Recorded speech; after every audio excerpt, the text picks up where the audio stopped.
Je vois les anges aussi physiquement que je verrais un être humain debout devant moi, et parfois même les âmes des êtres chers. La science actuelle cherche la conscience. Ils ne vont pas la trouver. Elle n'est pas dans votre cerveau. Réalisez que vous n'êtes pas seulement de la chair et du sang, vous êtes aussi un être spirituel. Les mémoires de Lorna Byrne, Des anges dans mes cheveux, se sont vendus à plus d'1 million d'exemplaires. C'est une femme qui a été sauvée de la mort à de nombreuses reprises grâce à la guidance d'êtres que seule elle peut percevoir. Pouvez-vous nous expliquer à quoi vous avez accès? Vous avez tous les dons que j'ai. Pour une raison quelconque, ils ont été désactivés. Mais si vous vous entraînez, vous pouvez commencer à voir. Dans le passé, nous étions plus télépathes. Imaginez si Jésus revenait maintenant et parlait de l'amour pour son prochain, de mettre fin à la guerre, d'être bienveillant. Les dirigeants du monde seraient terrifiés par lui. Parlez de votre expérience, de votre rencontre avec Satan. J'avais peur, mais je savais pourtant qu'il ne pouvait pas me faire de mal. Dieu me montrait le mal dans le monde. À quel point avez-vous accès aux informations sur l'avenir? J'en ai énormément. J'aimerais tellement que l'humanité se réveille un peu. C'est un cadeau si précieux d'être en vie. Je me fiche de qui vous êtes ou de ce que vous avez fait. Je t'aime. Je vois quelque chose en toi que tu ne peux pas voir toi-même. Ton âme, cette étincelle de lumière de Dieu, à quel point tu es pur et bon, et je crois en toi. Je vous vois tous, à chaque instant de ma vie humaine et au-delà.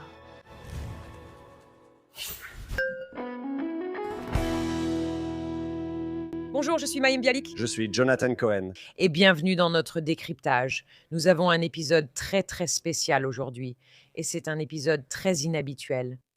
La femme à qui nous allons parler a eu une vie qui, d'après tout ce qu'on raconte, est vraiment incroyable.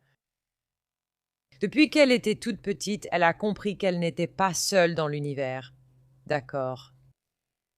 Mais tout au long de sa vie, elle a rencontré des êtres. Elle a vécu des expériences avec des personnes qui n'étaient plus en vie. Et on lui a donné des informations qu'elle n'aurait pas pu obtenir autrement, sauf si elles lui avaient été transmises par une source extérieure. C'est aussi une femme qui a été considérée comme ayant des troubles du développement. Le mot que sa famille utilisait était attardé. Et elle a fini par grandir, se marier, avoir beaucoup d'enfants et écrire 8 livres. C'est une auteure à succès international.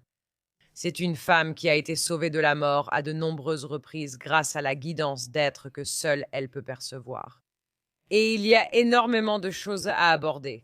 C'est vraiment un honneur de pouvoir parler à Lorna Byrne.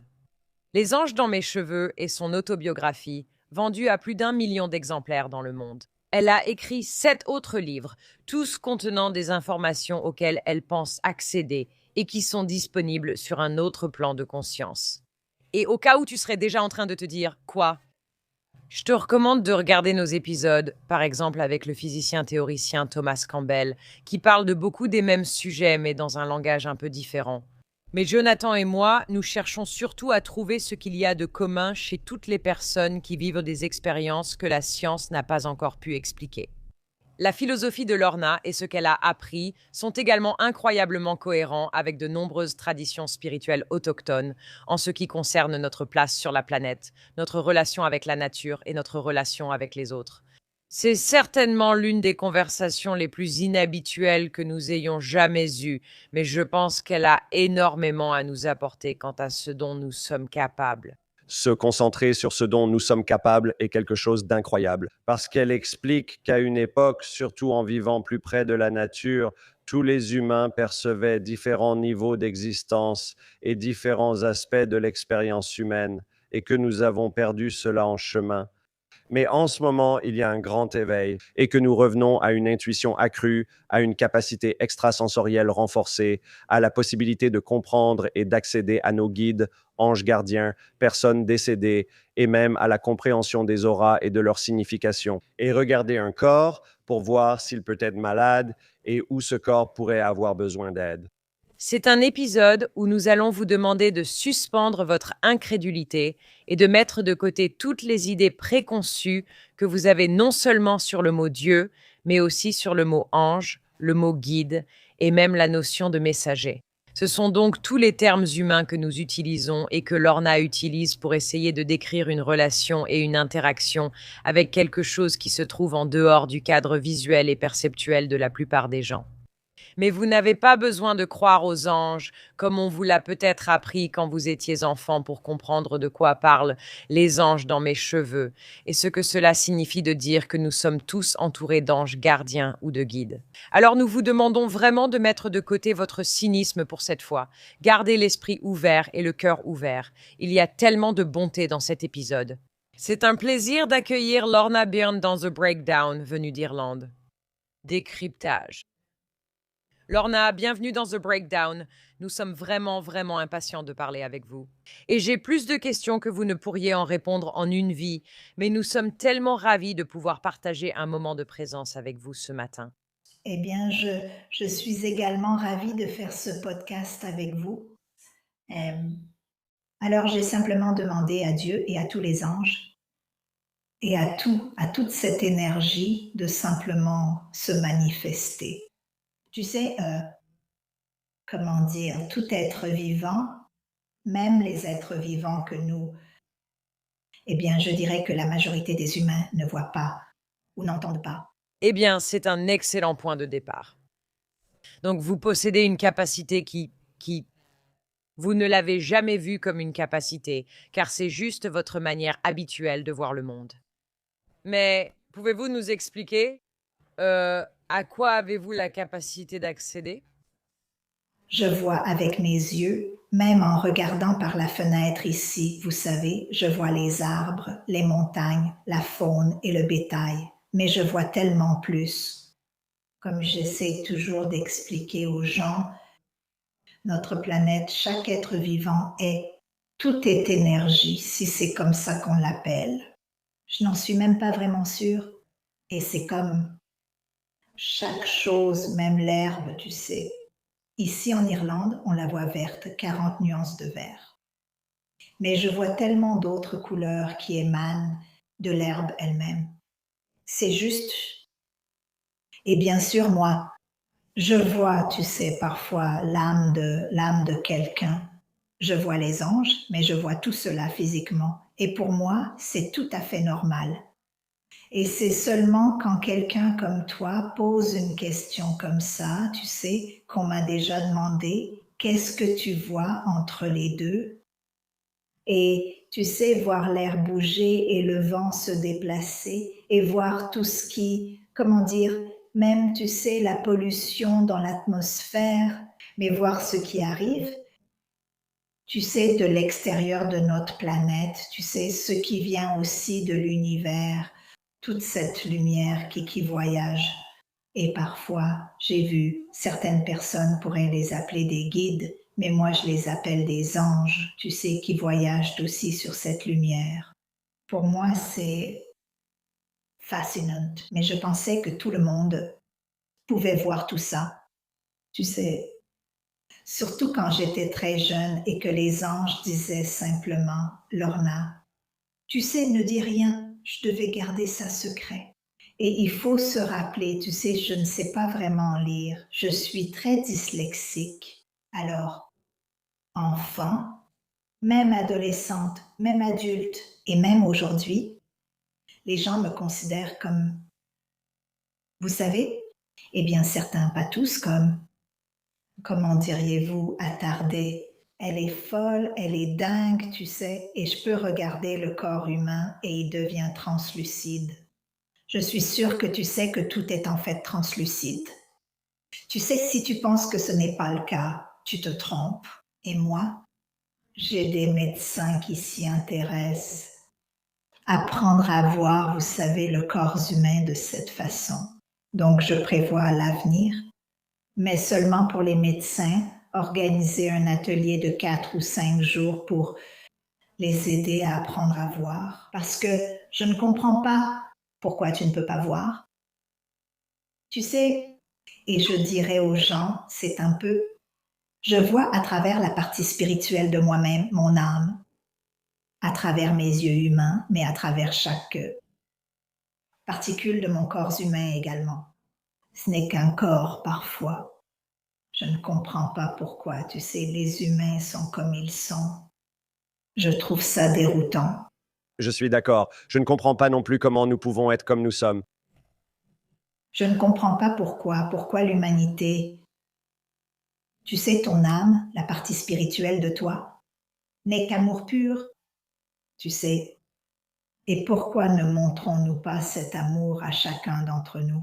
Et pourtant, nous cherchons tous les dons qu'on ne peut pas acheter dans un magasin. Tu les as tous. Tu sais, et pour moi, c'est ça, parce que j'apprends encore. Dieu et les anges, mes guides, m'enseignent toujours. Tu sais, j'apprends encore. Donc, si quelqu'un te dit qu'il sait tout, c'est impossible. Genre, ce monde est fantastique. C'est tellement, tellement beau. Et les êtres humains, c'est comme si je disais juste à Dieu, tu sais, pourquoi je ne peux pas les secouer et les réveiller? Est-ce qu'ils ne comprennent pas à quel point tu es incroyable? Tu es capable de l'impossible. Et je me souviens toujours d'un scientifique qui m'a dit, Lorna, si un scientifique te dit un jour que quelque chose est impossible, eh bien, Lorna, ce n'est pas un vrai scientifique, parce que tout est possible. Et oui, même la poussière d'étoiles qui arrive. Tu sais, tu respires de la poussière d'étoiles. Tu sais, ça entre en toi. Tu ne trouves pas ça incroyable? Et tu sais, on fait ce podcast. À ton avis, sur quoi ça voyage? La lumière. Et ton âme est lumière, c'est cette étincelle de lumière de Dieu. Tu sais, tes guides, même les âmes de tes proches sont lumière. Et elles sont magnifiques. Comme je suis moi-même un peu époustouflée.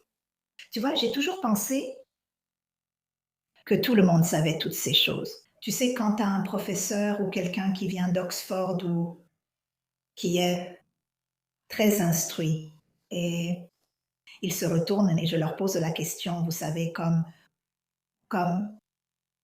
tu sais sûrement tout ça. Et ils me répondent, non, on est là pour apprendre. Genre, pour moi, je pensais que les gens qui allaient à l'école, au lycée, à l'université, tu sais, tu sais tout ça. Et pour moi, c'est juste normal. Tu dois t'en souvenir. Oui, je pense que c'est justement là où on aimerait t'avoir, en quelque sorte, nous aider, en quelque sorte, à cadrer cela.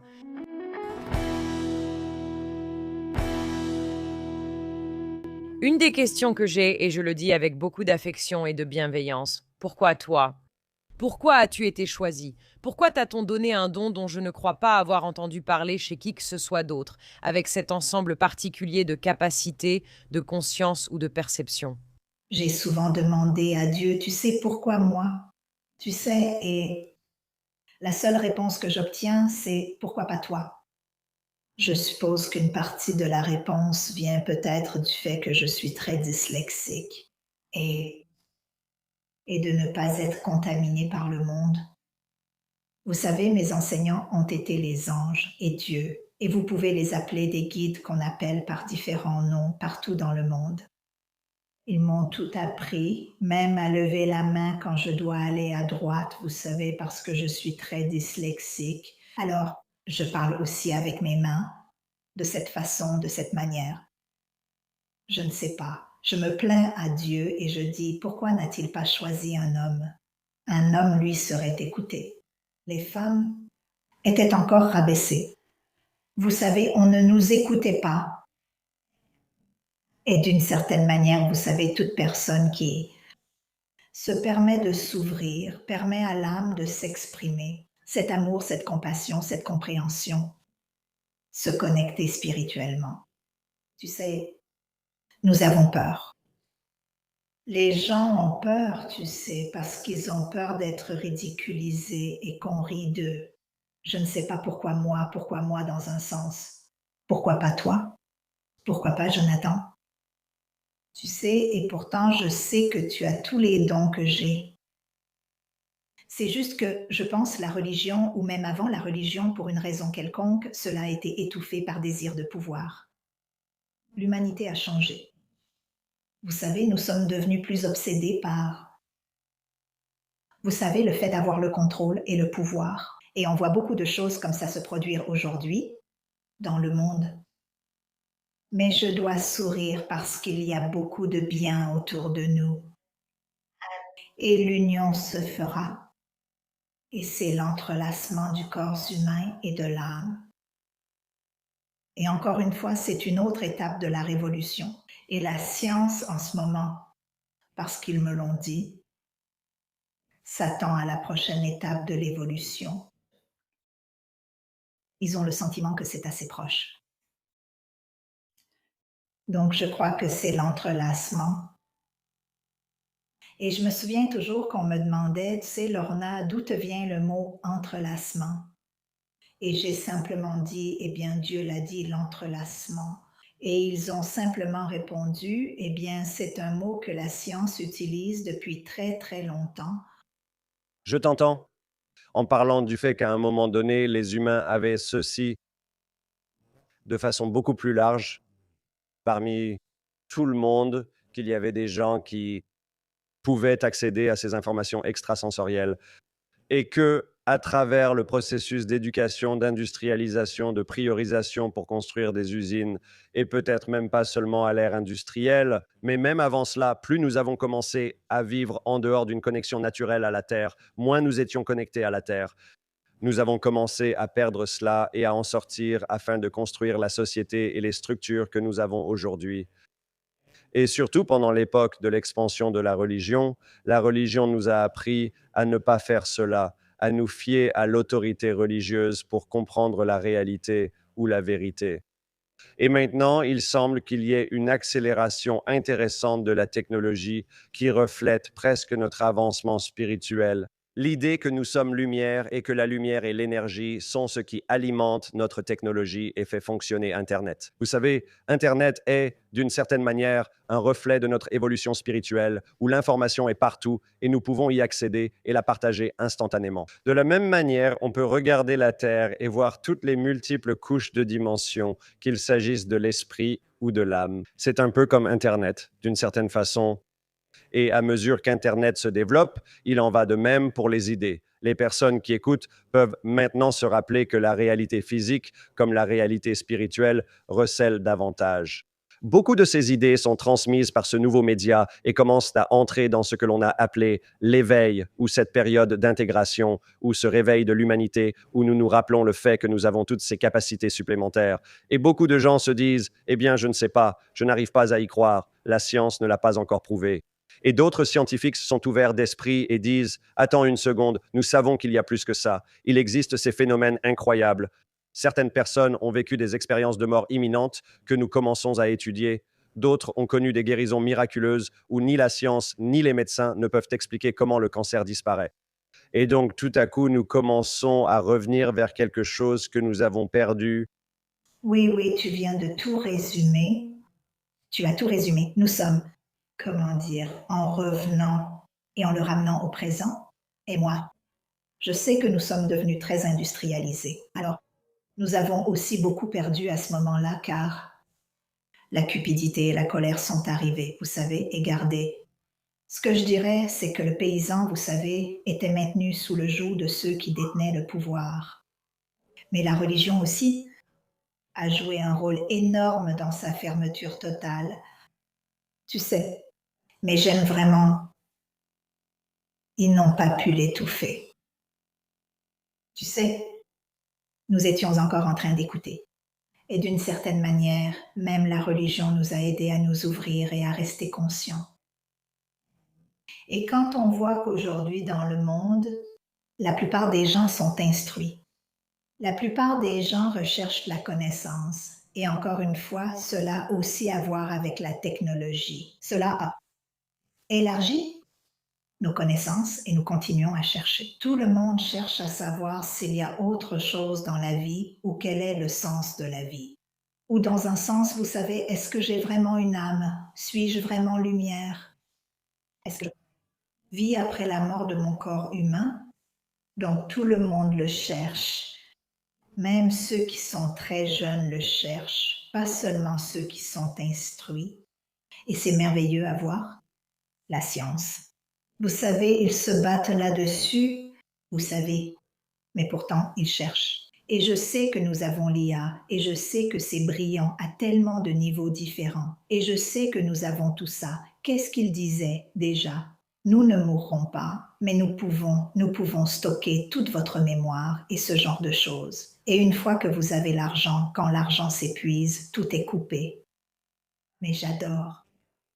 Tu sais, parce que tu as une âme, elle ne peut pas être éteinte. Tu sais, quand ton corps humain meurt, tu es capable d'aider ceux qui vivent encore sur cette planète. Vous pouvez toujours leur donner des conseils, vous pouvez toujours les aider. On entend beaucoup d'histoires de personnes qui disent, vous savez, qu'elles pouvaient ressentir la présence de leur grand-père, de leur enfant ou de quelqu'un d'autre de cette manière. Et j'adore la façon dont tu as tout assemblé. C'est une telle combinaison, mais pourtant, tu sais, c'est un éveil plus que jamais auparavant. Et encore une fois, c'est grâce à la technologie. Tout le monde devrait pouvoir voir ce que je vois, entendre ce que je vois. Tu devrais pouvoir entendre la voix clairement. Tu sais, quand tu es guidé, comme je le dis aux gens, tu sais, j'apprends encore. Et si tout à coup une pensée te vient à l'esprit, tu sais, de prendre le stylo, vas-y, prends-le. Ne demande pas pourquoi.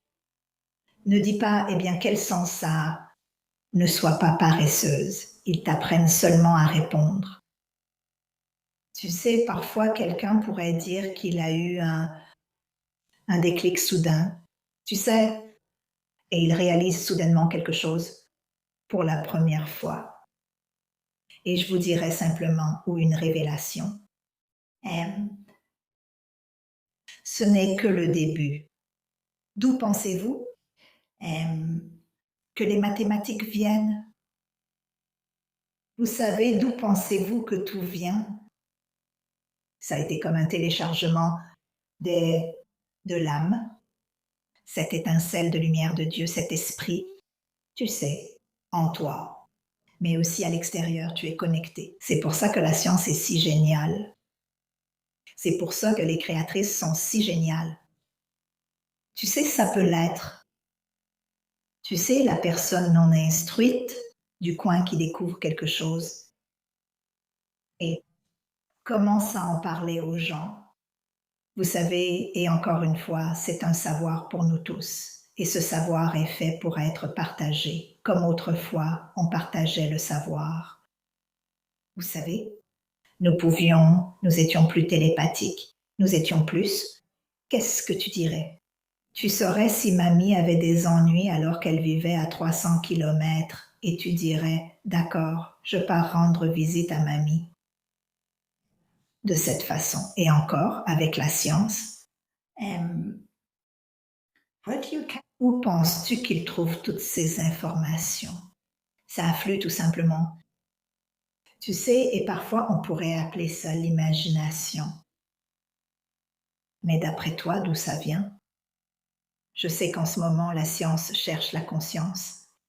Ils ne la trouveront pas, ce n'est pas dans ton cerveau. Oublie ça. Mais ils adoreraient la trouver pour prouver quelque chose. Eh bien, je suppose que c'est une excellente transition vers... Tout cela est très utile, vous savez, pour avoir une vue d'ensemble, n'est-ce pas?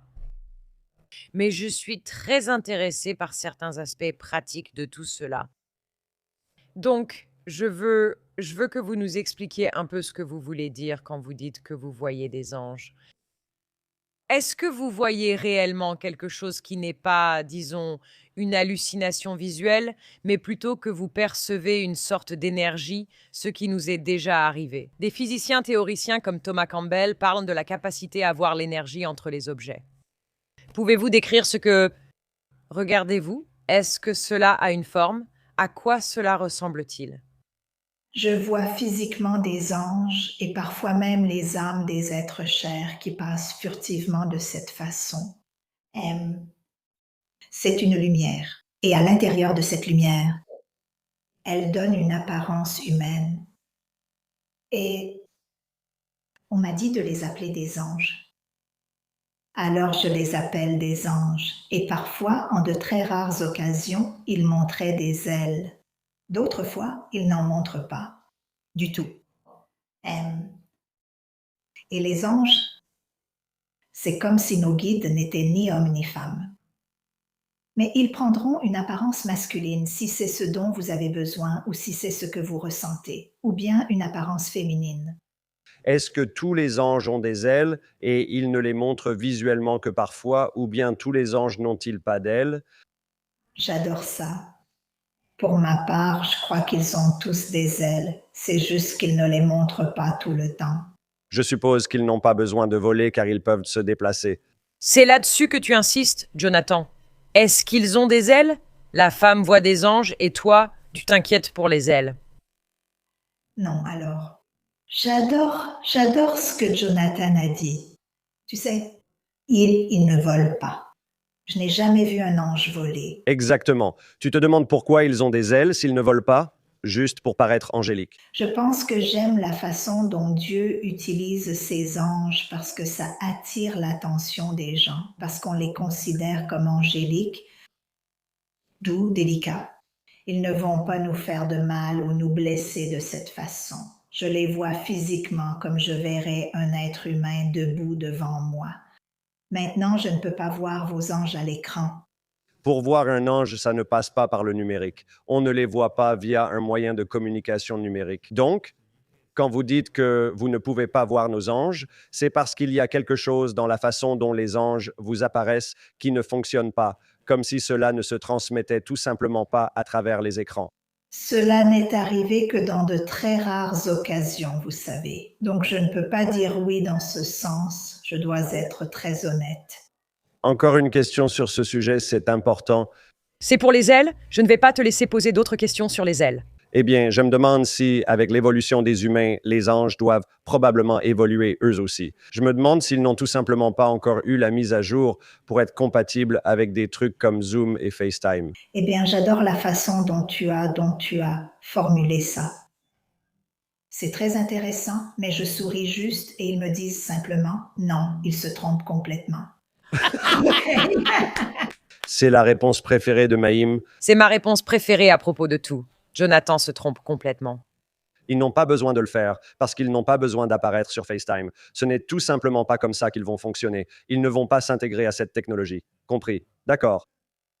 Alors, nous avons ces des anges qu'on vous a dit d'appeler des anges.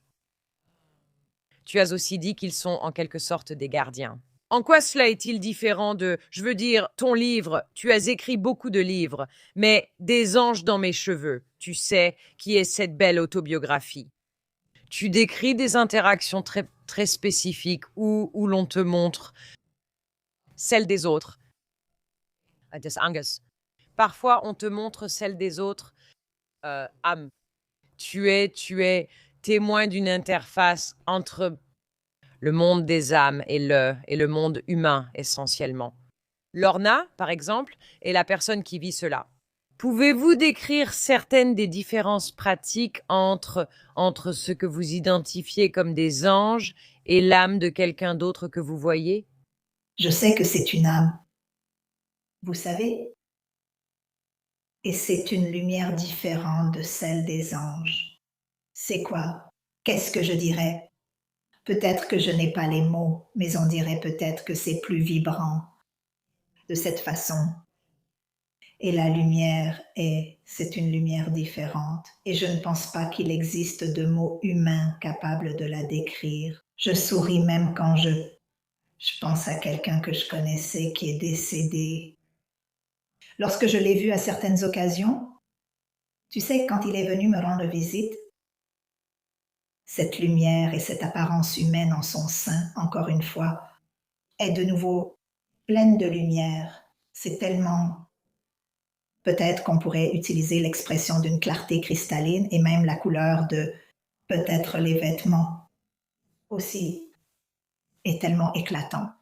Et encore une fois, je suppose qu'on pourrait dire c'est une énergie, mais pourtant, je pense que c'est au-delà de l'énergie. Vous savez, ça va au-delà de ce mot qu'on m'a appris quand j'étais enfant.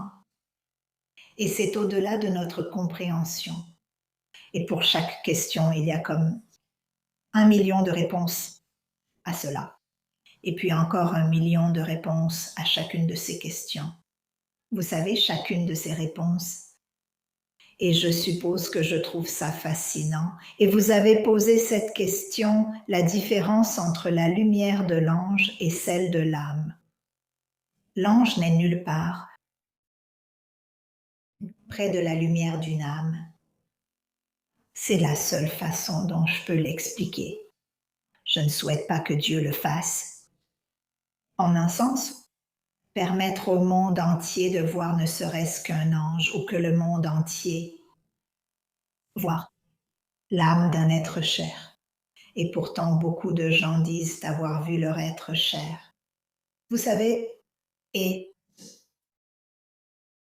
les anges sont parfaits, mais ton âme l'est aussi. Tu as une âme, donc tu ne meurs pas. Ce n'est que le corps humain. Et c'est très difficile à expliquer. Je passerai probablement toute ma vie à chercher des mots pour essayer de mieux faire comprendre l'âme. Parce que parfois, si quelqu'un est en face de moi, si j'organise un atelier ou donne une conférence, parfois, ce qui est tellement incroyable, leur âme, parfois, l'âme de quelqu'un se manifestait. C'est comme si c'était légèrement qu'elle avançait à l'intérieur du corps. Tu sais, et cette lumière est tellement éclatante. Tu peux l'appeler énergie si tu veux, mais elle est vraiment très puissante. C'est la puissance avec la pure. Je ne trouve pas les mots.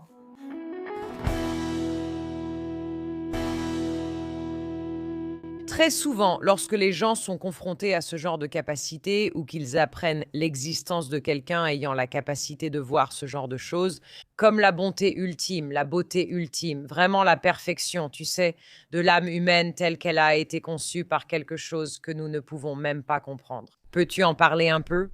Je sais que cela revient souvent dans le livre et a marqué toute ta vie. Où se situe l'obscurité dans tout cela?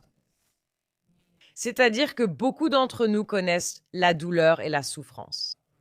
Dans de nombreux cas, nous interagissons avec des personnes dont nous sentons qu'elles ont une influence négative, n'est-ce pas, sur notre énergie.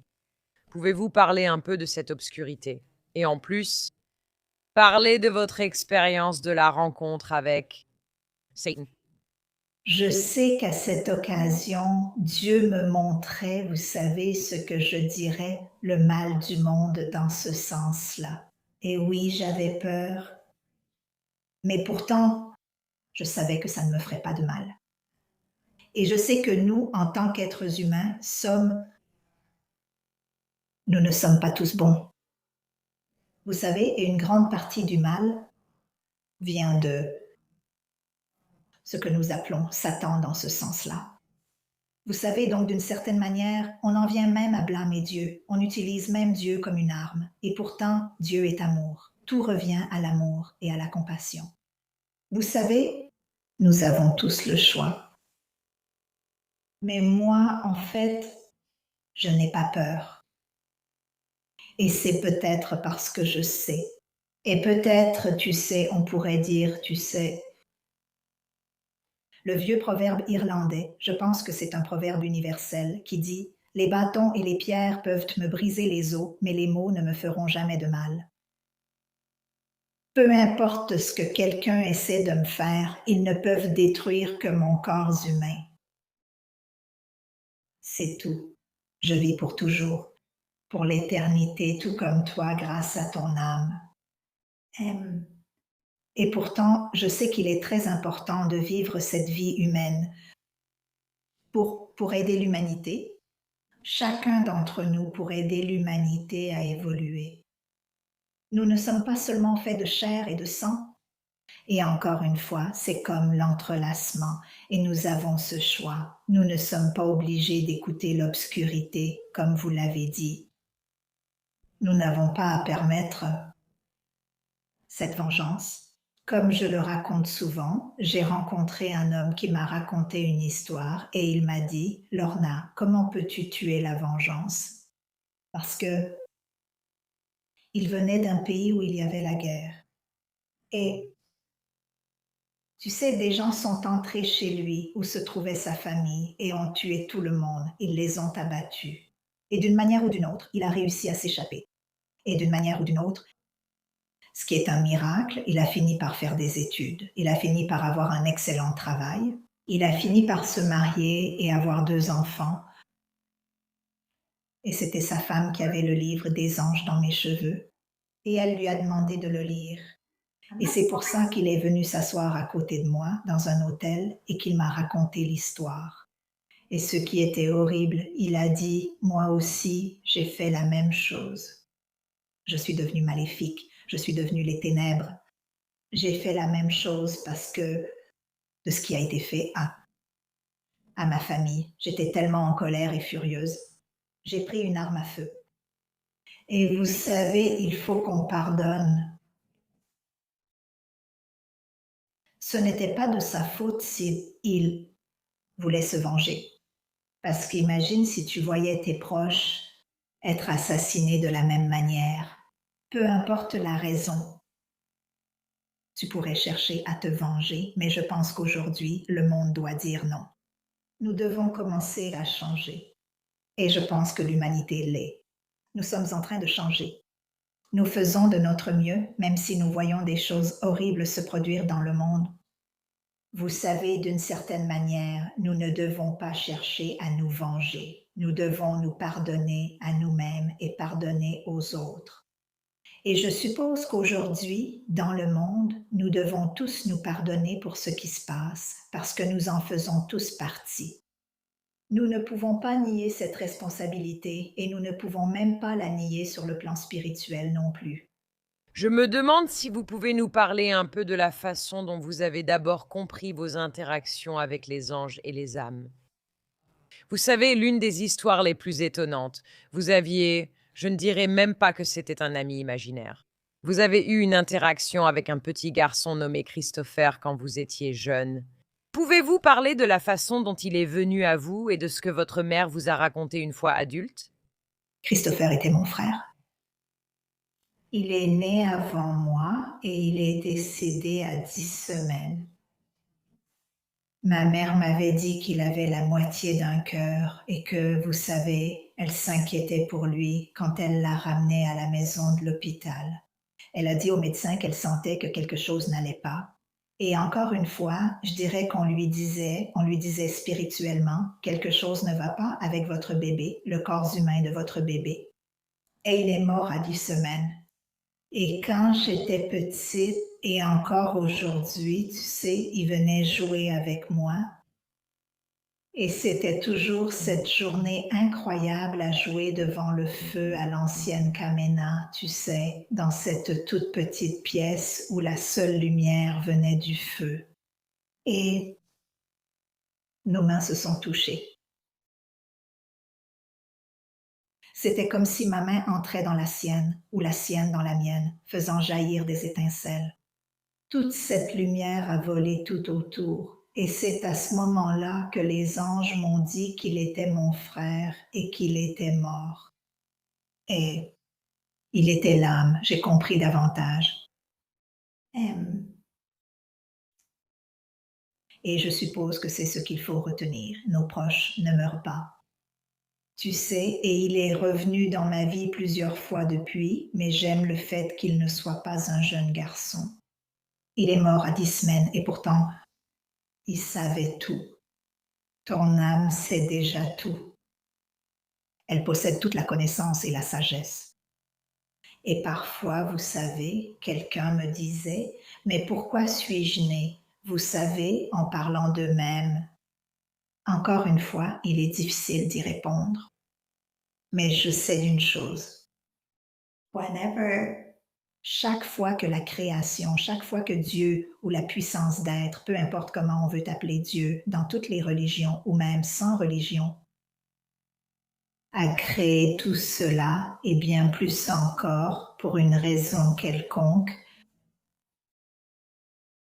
Dieu est tombé amoureux de nous. Peut-être n'étions-nous qu'un point minuscule. Peut-être Dieu avait déjà prévu que nous serions des êtres humains intelligents. J'ai posé ces questions, mais je n'obtiens pas de réponse. Tu sais, mais nos corps humains ne sont pas parfaits. Et encore une fois, c'était parce que le corps humain de mon petit frère n'était pas parfait, son cœur ne l'était pas. Pourquoi son corps humain est mort, mais lui, il n'est pas mort du tout? Il avait, toute la sagesse et toute la connaissance. Il savait comment prendre les blocs, comment les empiler les uns sur les autres pendant que nous construisions. Tu sais, quand il me parlait, comme un autre enfant, comme qu'il avait vécu jusqu'à cet âge, 5 ans. Pourtant, il n'a vécu que 10 semaines. Alors, d'où venait toute sa connaissance? L'âme l'a déjà. Tu as tout en toi. Et pour moi, c'est incroyable. Nous devons en quelque sorte commencer à réfléchir à la manière, et je pense même que la science doit commencer à y réfléchir. Vous savez, il faut laisser notre imagination nous emporter parce que c'est ça la transmission. Et le fait de le dire avec des mots simples aide les autres à comprendre. Certaines des informations que vous avez reçues ont été très douloureuses. Et l'amour de votre vie, le père de vos enfants. Vous saviez essentiellement quand vous l'aimiez, quand vous avez commencé à tomber amoureuse de lui, que cela n'allait pas se terminer comme dans un conte de fées. Pouvez-vous parler un peu des messages que vous avez reçus à propos de Joe en particulier? Je devais encore voir Joe aujourd'hui et je devais voir son âme, et il joue toujours un rôle énorme. Et on pourrait dire, il est l'un de mes guides maintenant, même si il est bien plus que tout ange ne pourrait l'être. Oui, j'étais très jeune et vous savez, ça m'a vraiment attristée, ça m'a, déchirée. Et même maintenant, en te parlant, j'ai le cœur qui me fait mal. J'ai le cœur qui me fait mal parce que sa présence physique me manque. Et j'aimerais qu'il soit ici. Physiquement, tu sais, dans ce corps humain. Mais quand l'ange Élie, tu sais, cet ange incroyable a traversé la rivière et tu sais, m'a permis de voir. Je pense que je n'avais qu'environ 10 ans pour voir le jeune homme que j'allais épouser, tu sais, et parler d'amour. J'ai gloussé et j'ai ri, tu sais, je ne savais pas de quoi il parlait. Mais j'ai protesté, tu sais, quand il m'a dit que, tu sais, il ne vieillirait pas, qu'on ne vieillirait pas ensemble, tu sais, qu'on aurait des hauts et des bas, et tu sais qu'il ne serait pas en bonne santé, qu'il serait malade. Et il y a beaucoup de cette histoire que je n'ai même pas mise dans le livre parce que ça m'a complètement déchirée. Enfin, me parler de mes enfants. Tu sais, il m'a donné tellement d'informations et il a juste, ce bel ange l'a simplement relégué au fond de mon esprit. Tu sais, il a mis sa main ici et c'est comme si tout était allé au fond de mon esprit de cette façon et j'ai pu faire face. Mais au fil des années, tu sais, quand j'ai rencontré Joe pour la première fois dans le garage de mon père, tu sais, là où mon père travaillait et où je travaillais, j'ai tout fait pour le rejeter parce que je savais. Ça m'a déchirée parce que je savais, mais pourtant je savais qu'on devait se marier parce que mes enfants devaient naître. Et juste le regarder au fil des années, se dégrader alors qu'il était encore jeune, puis le voir paraître si fort. Tu sais, il donnait rarement l'apparence de quelqu'un en phase terminale, de cette façon. Vous savez, mais vers la fin de sa vie, nous allions nous promener, mais nous attendions généralement le soir. Et il s'accrochait à moi en espérant que personne ne le remarque parce qu'on aurait pu croire qu'il était ivre. Vous savez, et il ne l'était pas. où mes enfants pourraient vous raconter de nombreuses histoires sur différentes choses qui sont arrivées avec leur père parce qu'il souffrait d'un diabète sévère. Alors, que dirais-je? En Irlande, c'était une époque où, peut-être à ce moment-là, vous savez, ils n'en savaient pas autant à ce sujet. Et vous savez s'il allait mieux ou moins bien, nous serions, comment dire, en train d'essayer de le sauver. On essayait tout le temps de le sauver. Et puis même en étant prévenu, c'est le moment maintenant. Et je me souviens toujours, comment dire, du temps passé dans la cuisine et je suppliais Dieu de ne pas le prendre, de les renvoyer, juste même pour quelques années de plus. Et Dieu l'a fait et je lui en suis reconnaissante parce que mes enfants étaient trop jeunes. Vous savez, ils ont grandi. Vous savez, ils étaient adolescents et pourtant mon plus jeune n'était encore qu'un bébé. Et encore mon plus jeune, j'adorais la façon dont Joe racontait l'histoire. Il disait « Chaque fois que j'ouvre les yeux, je vois cette petite fille qui entre en courant dans la pièce avec ses cheveux bouclés. Tu sais, ils sont ondulés. Et elle dit « Bonjour papa ». Et je ne pense pas qu'on ait mis ça dans le livre. Et je n'étais pas enceinte à ce moment-là. Tu sais, et puis je suis tombée enceinte. Et quand elle est née, quand elle a un peu grandi, il a juste souri et dit « C'est elle ». C'est donc encore une fois l'âme, sa petite âme, Dieu l'envoyait à Joe à l'avance pour qu'il puisse la voir parce qu'il ne la verrait pas grandir. Et pour moi, encore une fois, c'est-à-dire on ne se rend pas compte à quel point Dieu est si bon, Dieu nous aime, nous sommes tous ses enfants. Et il fait tant de choses pour nous aider tout au long de notre vie humaine. Notre vie humaine est pleine de hauts et de bas. Et pourtant, notre vie humaine pourrait être si parfaite, si belle et si incroyable. Mais je suppose qu'humainement, nous avons tellement changé qu'avec le temps, nous avons tout fait pour empêcher l'amour de se manifester. D'une certaine façon, même aujourd'hui, nous sommes toujours, que dirais-je, des gens affamés. Il y a encore des guerres. Nous faisons encore de la traite. Vous savez, les jeunes et même les personnes plus âgées prennent encore de la drogue parce qu'ils veulent fuir la vie, parce qu'ils ne voient pas d'avenir. Je rencontre tellement de jeunes qui me disent « Joe, à quoi bon? Nous sommes en train de détruire notre planète. Nous tuons tout et nous nous entretuons. Je sais que nous réussirons car je crois en vous. Nous pouvons faire de cette planète, de ce monde, un petit aperçu du paradis. » Je me demande si vous pouvez parler de vos rencontres, en particulier avec ce qui vous a été présenté comme Dieu. Est-ce que Dieu prend différentes formes pour différentes personnes qui font l'expérience de ce genre de présence? Parce que, évidemment, beaucoup de vos descriptions, et vous savez, moi je viens de la tradition juive. Donc, dans l'Ancien Testament, nous avons des distinctions très précises entre ce qu'est un ange et ce qu'est un séraphin. Qu'est-ce qu'un chérubin, n'est-ce pas? Ce sont toutes les traductions anglaises des différents protecteurs ailés de Dieu que nous avons. Mais si quelqu'un vient d'une autre tradition, s'il entre en contact avec Dieu de la même manière que toi, qu'est-ce qu'il verrait? Je crois que chacun voit à travers la tradition dont il vient. Pourquoi Dieu ou les anges ou le guide ou même l'âme d'un être cher, tu sais, te ferait-il peur ou se montrerait-il dans une tradition différente, tu vois, de cette façon? Et c'est une chose que j'aime. Encore une fois, tu sais, j'étais dans tu sais, là où se trouve le mur sacré où les rabbins prient. J'y étais. Et tu sais, en fait, je voulais vraiment courir et voir s'il me laisserait entrer là-bas, tu sais, mais je savais qu'il ne le ferait pas. Les anges me retenaient et disaient « Non, Lorna ». Mais ce qui était si beau, tu sais, Dieu l'avait déjà arrangé, tu sais. Le grand rabbin nous a en fait rencontrés.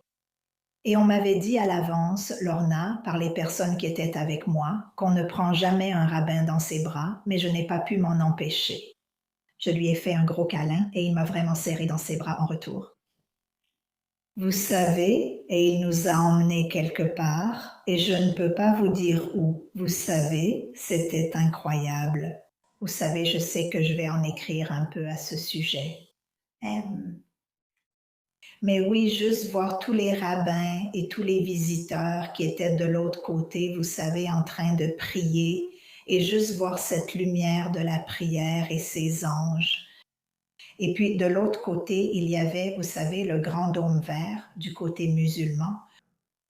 Et la même chose, vous savez, se passait là-bas.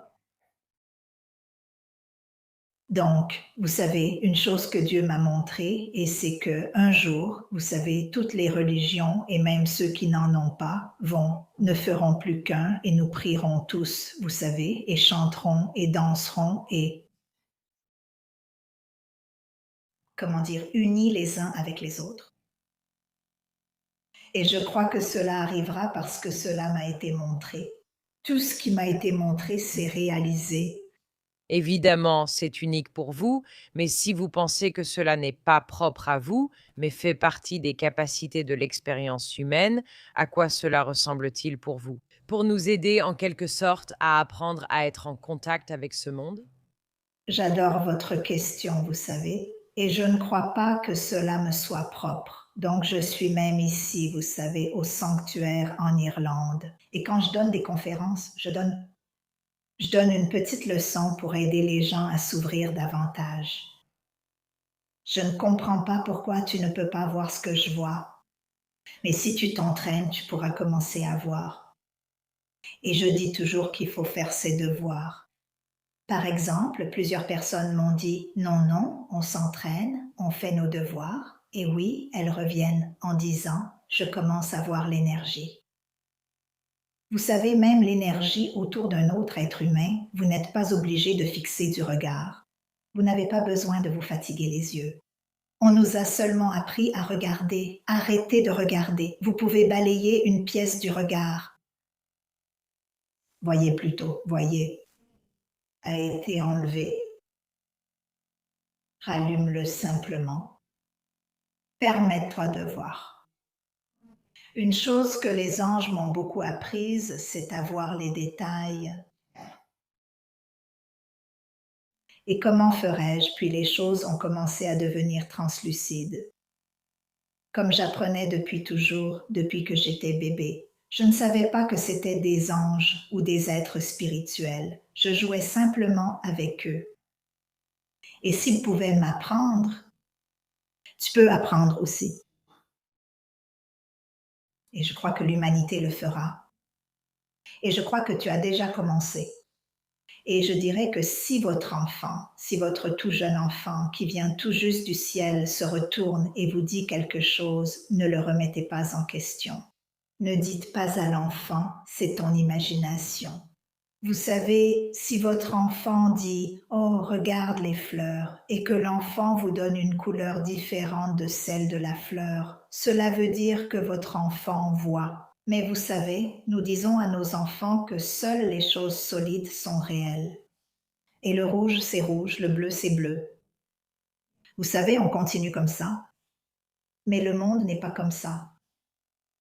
Alors, permets-toi de voir. À quel point as-tu accès à des informations sur le futur? Ah oui, j'avais peur que tu poses cette question. J'ai énormément d'informations, mais tu sais, je n'ai pas le droit d'empiéter sur le libre arbitre de l'humanité. Et une chose que je dirais, peu importe ce qui se passe dans le monde, nous ferons de ce monde un petit aperçu du paradis. Nous allons changer. Et une chose que je dis toujours, c'est que l'humanité doit se souvenir, et je le dis depuis la sortie de Des anges dans mes cheveux, mais personne ne l'a remarqué. Et vous savez, cela veut dire, levez-vous, faites-vous entendre et jouez votre rôle.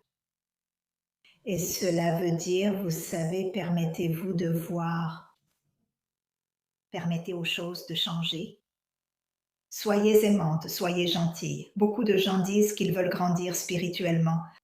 Alors vous devez avoir de l'amour dans votre cœur et vous devez le montrer. Vous ne pouvez pas être égoïste ou méchante. Vous ne pouvez pas chercher à vous venger. Vous ne pouvez pas chercher le pouvoir et le contrôle. Et vous devez aimer quoi qu'il arrive. Et vous devez aimer quoi qu'il arrive, peu importe à quel point vous avez été blessé. Et vous devez aimer cette autre personne. Et vous devez pardonner. Si vous voulez être spirituel, comment dirais-je? L'amour, c'est tous ces cadeaux. Beaucoup de gens me disaient qu'ils voulaient la paix et qu'ils voulaient la paix intérieure. C'est un cadeau, vous l'avez. Alors ne sois pas en colère. Pardonne-toi et pardonne aux autres et permets-toi de voir la lumière. Permets-toi d'être consciente de ton âme et laisse-la s'avancer un peu. Permets cette union. Permets-toi de ressentir cet amour. Il y a une lutte entre, tu sais, la spiritualité en tant que concept et le ressenti, l'amour et la compassion, et puis l'aspect concret de la gestion d'un pays composé avec la politique, tant nationale qu'internationale, les crises frontalières, les droits des immigrés, les difficultés économiques et l'équilibre du budget. Donc, c'est une chose de dire que vous devriez être aimé, mais c'en est une autre qui peut souvent sembler passive sans une présence active. Maintenant, vous pouvez absolument éviter les représailles, ne pas agir par malveillance, mais il y a une différence entre savoir que vous devez prendre des mesures concrètes pour provoquer un changement. Comment réconciliez-vous ces deux aspects? Je sais que c'est difficile quand on regarde le monde comme ça, vous savez, de cette façon. C'est vraiment difficile. Et c'est là que nous avons besoin de nos dirigeants, vous savez, de tous ceux qui sont au gouvernement, pour qu'ils fassent preuve de plus de compassion et de compréhension, et qu'ils ne pensent pas seulement à eux-mêmes, à leur pouvoir et à leur contrôle. Et je sais que les gouvernements et les dirigeants du monde, vous savez, pensent qu'ils détiennent le pouvoir, mais en réalité, ce sont les peuples du monde qui l'ont. Ce sont les peuples du monde, au final, qui changent les choses pour le mieux. De nombreuses bonnes choses se sont produites dans le monde au fil du temps. Si vous regardez en arrière, ce sont toujours les peuples du monde. Vous savez, et oui, la politique, c'est, vous savez, combien d'emplois pouvez-vous donner à quelqu'un? Et encore une fois, cela revient, vous savez, à être juste et honnête, à penser aux gens et à donner un salaire équitable pour le travail qu'ils accomplissent. Vous savez, cela vaut même dans le domaine médical. Vous savez, aucun parent ne devrait avoir un enfant malade, vous savez, et ne pas pouvoir faire soigner cet enfant. Il faut changer à ce niveau où l'amour et la compassion interviennent. Nos dirigeants doivent changer. Et je crois que beaucoup d'entre eux le feront. Mais pour l'instant, ils se battent. Tout tourne encore autour de l'argent et des choses matérielles. Mais au final, l'argent et les choses matérielles ne signifient rien quand ton corps humain meurt, quand tu as un père, une mère ou un enfant qui ne survivra pas. Les choses matérielles importent peu. Tu as des parents qui disent qu'ils donneraient tout s'ils pouvaient sauver leur enfant. Et encore une fois, c'est quelque chose de spirituel qu'on doit comprendre. Et c'est difficile pour nous. C'est une question difficile à répondre. Vous savez, en ce moment, tout tourne autour du pouvoir et de la gloire dans le monde. Et regardez ce que nous faisons. Où voyez-vous l'évolution vers quelque chose de plus pacifique? Vous savez, on a entendu des gens parler d'une sorte de bataille pour le contrôle planétaire, où il y a ces derniers efforts désespérés pour continuer les combats, parce que certains tirent profit de ces conflits, ou pour négocier des territoires, ou sécuriser des ressources, que ce soit des terres rares, des minéraux ou du pétrole et du gaz. Et puis, on s'attend aussi à ce qu'il y ait un énorme bouleversement avec l'avènement de l'IA, qui, à long terme, pourrait inaugurer et guider une ère de grande paix, de facilité et de percée. Mais beaucoup de gens laissés sur le carreau, surtout à mesure que les choses changent et que les gens se retrouvent mis sur la touche et qu'il y a une énorme courbe d'apprentissage et que les gens ne gèrent pas très bien ce niveau de changement. Alors, comment voyez-vous, vous savez, les 10 à 15 prochaines années de cette transition? Eh bien, je pense que l'IA va continuer à se développer. Je la vois continuer à croître. Elle fera beaucoup de choses positives, mais certaines choses ne seront pas aussi bonnes. Mais il y a une chose à retenir à propos de l'IA. Elle ne contient que toutes les connaissances qui y ont été intégrées. Il faut se rappeler que les nouvelles connaissances viendront de l'être humain lui-même. Donc, vous savez, l'IA ne pourra en aucun cas prendre le dessus là-dessus. Donc, c'est bien et pas si bien, mais ça ne dominera pas le monde. Au final, ça ne dominera pas le monde. Et je sais que les gens ont très peur de ça parce que tout le monde est sur son téléphone. Ils s'enferment de cette façon. Et humainement, il faut se rappeler que, comme je le dis, ça pourrait être, vous savez, quelqu'un qui vit sur une montagne et ils peuvent avoir toute la technologie autour d'eux et toutes les connaissances et puis tout ce qu'ils reçoivent de la technologie. Et puis ils sont assis là et ils reçoivent une révélation à propos d'une question qu'ils se posaient sur quelque chose qu'ils voient sur l'ordinateur. L'ordinateur n'aura pas cette connaissance. C'est cette personne qui l'aura.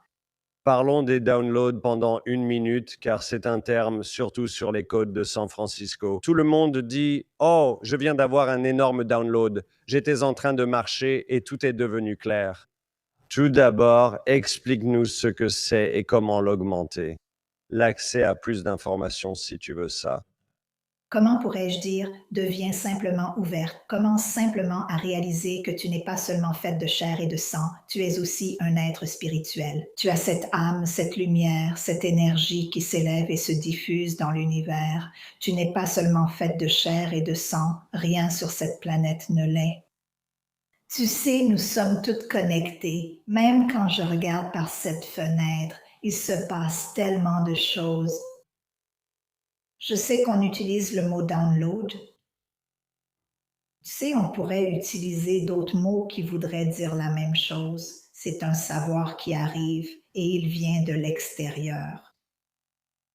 Par exemple, tu sais, comment penses-tu qu'on a construit des fusées? Et comment penses-tu, tu sais, qu'on a des machines? Tu sais, genre, comment tu réfléchis à la façon dont, tu sais, même la médecine est apparue? Et encore une fois, c'était quelqu'un, tu sais, qui posait des questions et qui interrogeait. Et tu peux dire que c'est l'imagination, tu peux dire que c'est ce download, peu importe le mot que tu veux utiliser. Et nous l'avons donné tout le temps. La technologie ne reçoit pas d'intuition soudaine, elle ne reçoit que ce que nous lui donnons, les connaissances que nous avons transmises. Nous sommes, tu sais, bien plus que n'importe quelle technologie ne pourra jamais l'être. Tu sais, nous sommes, comment pourrais-je dire, ta technologie peut peut-être communiquer avec un satellite, mais seulement avec les connaissances que nous lui avons transmises. Elle ne peut fournir de nouvelles connaissances. Mais toi, en tant qu'être humain et être spirituel, tu acquiers de nouvelles connaissances chaque jour. Nous les ignorons simplement. C'est comme lorsque tu sais, disons simplement une chose simple, comme lorsque tu te promènes et qu'on te dit d'aller à droite, mais qu'au lieu de ça, tu vas à gauche. Tu aurais dû aller à droite. Et la plupart d'entre nous réagissent en disant, eh bien, il ne s'est rien passé. Mais c'est justement ça, l'essentiel. Il ne s'est rien passé. Tu sais, tu étais protégé. Et on demande tout le temps qu'est-ce que les choses signifient. Tu sais de quel était le sens pour moi de prendre ce stylo? Car cette pensée m'est venue à l'esprit. Le sens, c'est, tu sais, d'apprendre, de répondre, mais tu sais, ne demande pas quel est le sens. Je n'ai jamais su quel mot employer. Quels sont les termes qu'on utilise maintenant? Destinée. Ou quel est l'autre? Quelque chose comme des rêves. J'avance simplement de pierre en pierre. Si on me dit d'aller à gauche, je vais à gauche. On m'a montré tant de choses qui arriveraient dans ma vie et dans le monde. Et moi, toujours, tout ce qui touche au monde, je prie toujours, vous savez, pour que, d'une manière ou d'une autre, quelqu'un au pouvoir là-bas écoute et dise non à quelque chose, ou qu'ils prendront la bonne décision pour aider le monde. Et c'est une chose que nous devons tous faire. Nous avons tous un rôle à jouer. Vous sentez-vous béni ou vous sentez-vous accablé? On m'a déjà posé cette question. Est-ce que je me sens bénie ou accablée? Je suis simplement moi. Je ne me sens pas accablée parce que, vous savez, j'avais peur avant, parce que, vous savez, on me considérait comme attardée. Euh, vous savez, être ridiculisée et moquée. Mais ensuite, quand j'ai découvert que j'avais sauvé une vie, dès le tout début, c'est tout ce qui compte. Peu importe d'être moqué, ridiculisé ou, comme tu l'as dit, accablé, ça ne fait pas partie de ma vie. Ça ne fait pas partie de moi. Moi, ou je dirais, tout ce que je peux faire, c'est même aimer la personne que tu pourrais qualifier de pire personne au monde ou de personne la plus horrible au monde. Je ne peux pas les détester parce que s'ils étaient devant moi, il y a de grandes chances que je verrais leur âme. Et leur âme est pure. On ne peut pas, vous savez, mettre un péché sur une âme. Le péché, la faute, ne concerne que le corps humain. Quelle que soit la tradition dont vous venez, vous ne pouvez pas marquer l'âme du tout. Comment pouvez-vous mettre une marque sur Dieu? Comment pouvez-vous mettre quelque chose de mal sur un, quel que soit le nom que vous donnez à Dieu? Parce que c'est celui du Créateur. Et la création est toujours en cours. Elle ne s'est pas arrêtée. T'as des anges que tu sens te guider. Et tout le monde a sans doute des anges qui les guident, n'est-ce pas? Oui, tout le monde, oui. Et d'après votre expérience, ces anges interagissent-ils entre eux? Par exemple, sont-ils conscients les uns des autres sur leur propre plan?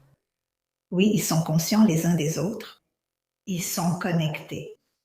Mais c'est comme aussi, tu sais, je ne vois pas souvent les anges ou les guides, tu sais, se parler entre eux. Nous regardons ça, tu sais, tu poses cette question d'un point de vue humain, selon ce que tu comprends en tant qu'être humain.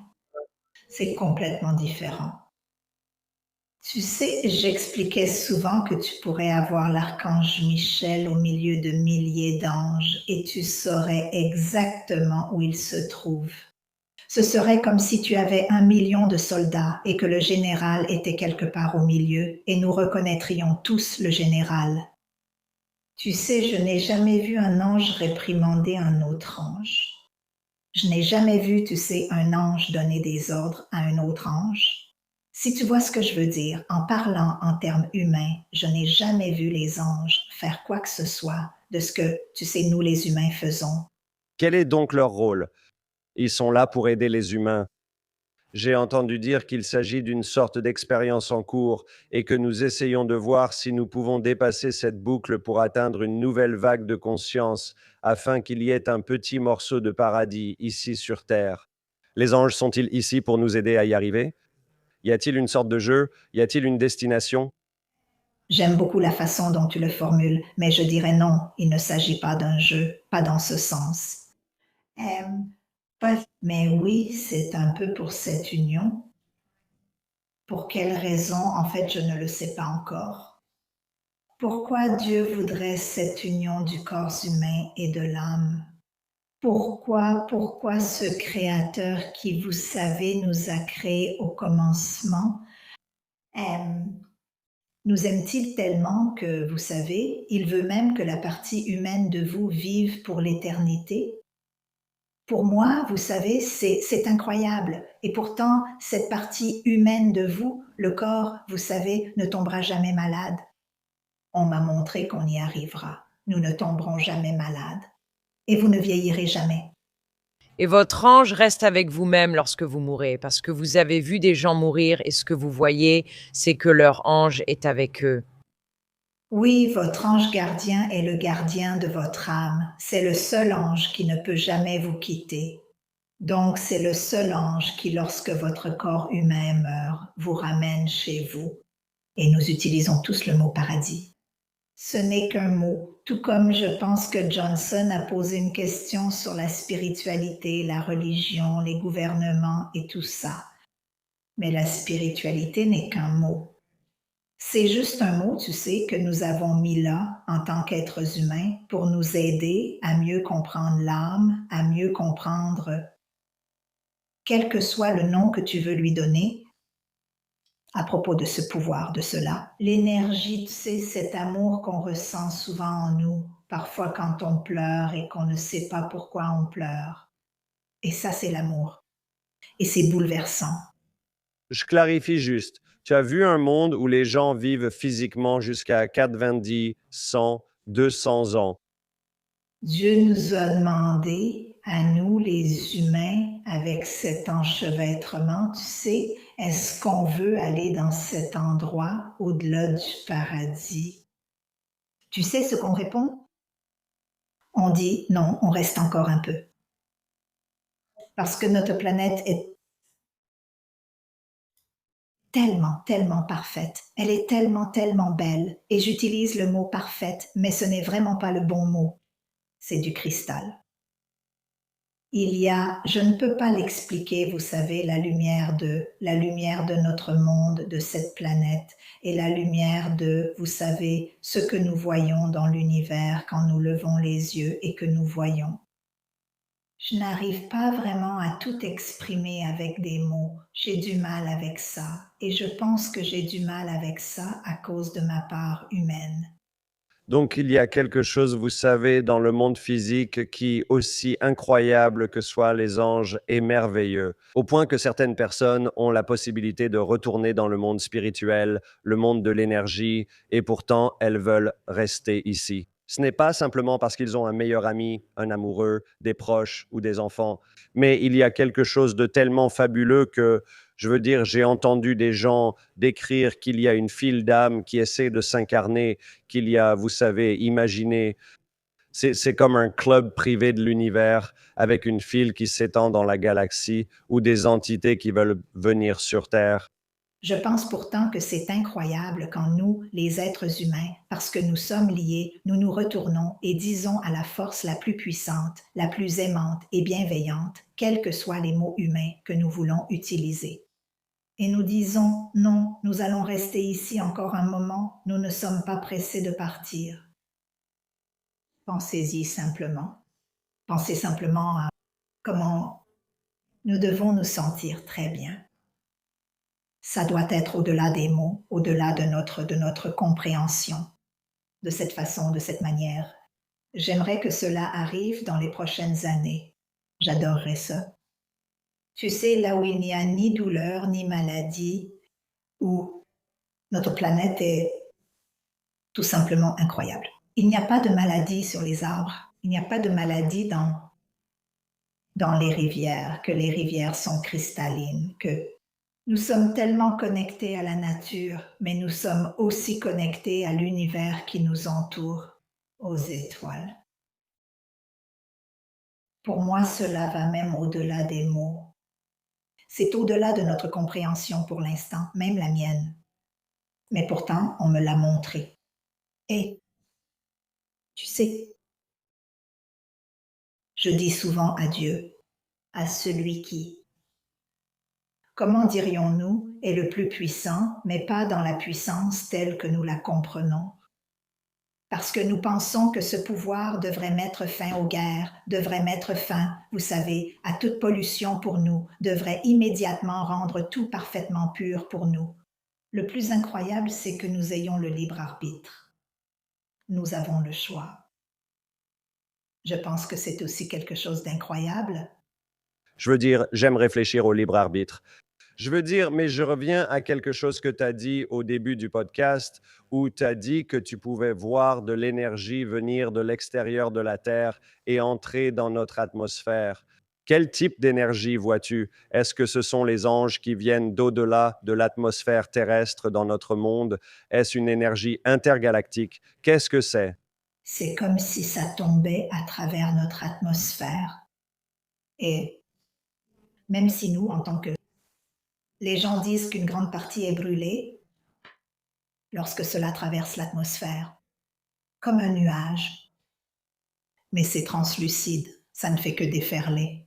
Ou on pourrait dire que c'est comme de l'eau ou de la brume, et ça descend simplement sur notre planète, et nous le respirons, et ça vient des étoiles de l'univers. Et est-ce que c'est une énergie positive qui est censée, vous savez, nous aider à garder notre vitalité? La plupart, oui, une partie ne l'est pas, Et comment fait-on pour filtrer ce qui ne l'est pas? parce qu'on m'a posé cette question. Qu'est-ce que je vois? Et j'ai décrit certaines choses. Mais certaines de ces particules ou de ce qui arrive, c'est de la poussière d'étoiles. Ça vient d'autres planètes. Mais encore une fois, c'est aussi une énorme quantité de lumière. Mais encore une fois, c'est comme si sur cette lumière, il y avait, comment pourrais-je l'appeler, Euh, comme des cellules vivantes. C'est comme, j'essaie juste de donner une idée humaine, comme des cellules vivantes, qui arrivent aussi. Et je ne sais pas comment expliquer ça. Je les appelle parfois des particules.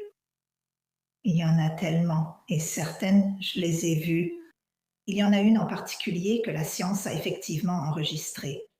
Eh bien, apparemment, ils ont commencé récemment parce que, il y a quelques années, certains pilotes ont signalé ces petites lumières minuscules et ils les ont décrites.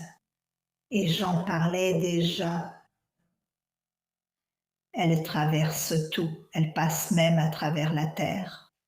Donc elles traversent les avions, peu importe de quoi votre avion est fait. Et une chose, on les voit très rarement, mais elles doivent être intelligentes parce que ça me fait sourire.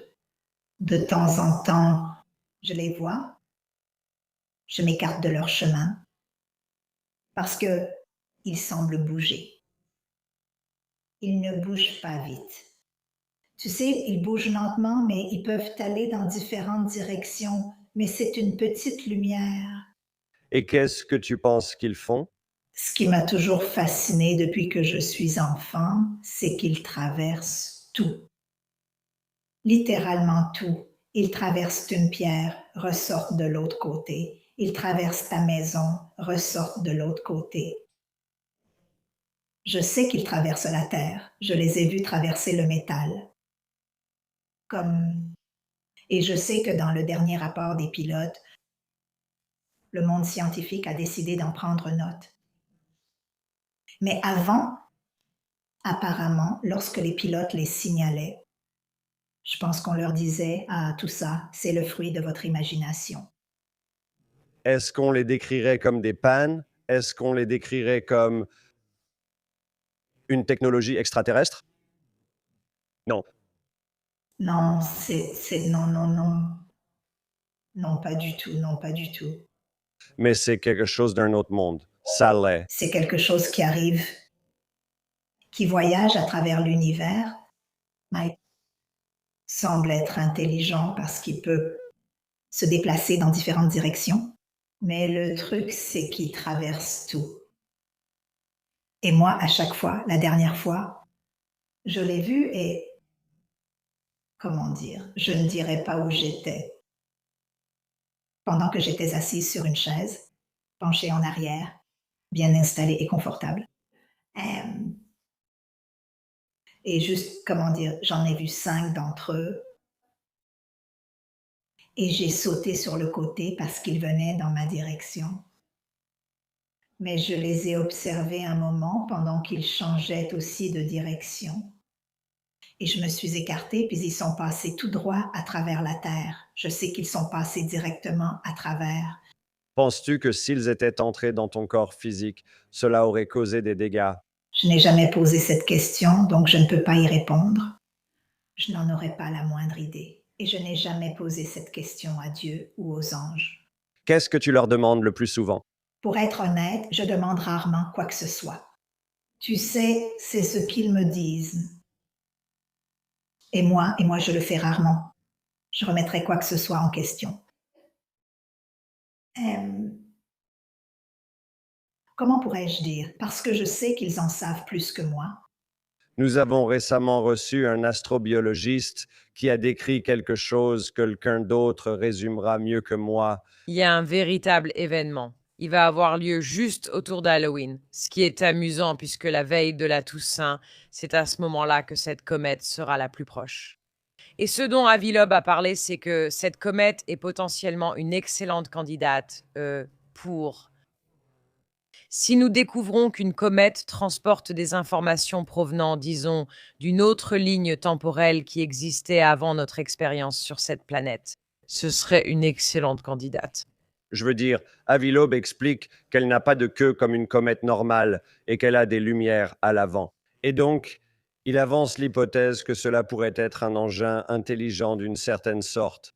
Il n'y a pas encore de preuve de cela, mais c'est curieux qu'elle ne remplisse pas les critères d'une comète. Eh bien, et je pense aussi que la question plus large, et vous savez, on peut percevoir des choses qui, la grande majorité d'entre nous, ne peut pas.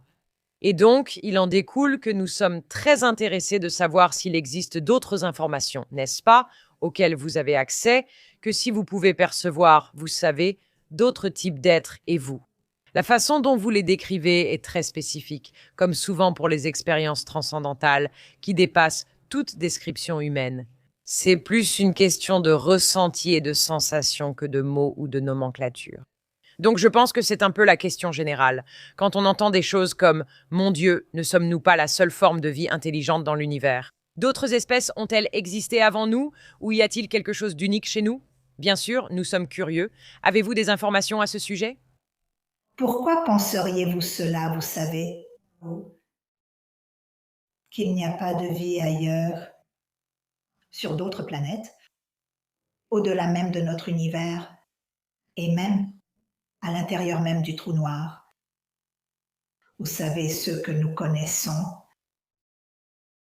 Et vous savez, cette comète dont ils disent qu'elle se rapproche et qui les intrigue à cause de sa forme et tout ça. Et je pense, Jonathan a dit ligne temporelle. Dans ce sens, le temps n'existe pas. Les humains ont simplement créé le temps. Qu'est-ce que je dirais? Donc, c'est en route ici et nous avons prévu que cela arrive à un certain moment de notre temps, dans ce sens. Tu sais? Et comment l'humanité réagira-t-elle lorsqu'elle passera? Lorsque nous en découvrirons davantage ou combien nous serons autorisés à en découvrir. Et cela nous amènera à de très très très nombreuses questions. Bien sûr, nous ne sommes pas seuls. J'aimerais dire autre chose dans votre émission. Mais je ne le ferai pas. Allez-y, s'il vous plaît. Eh bien, comment pourrais-je dire? Comment vais-je formuler cela? Je suis une extraterrestre. À ton avis, c'est quoi ton âme? Nous ne sommes pas seuls, même sur cette planète.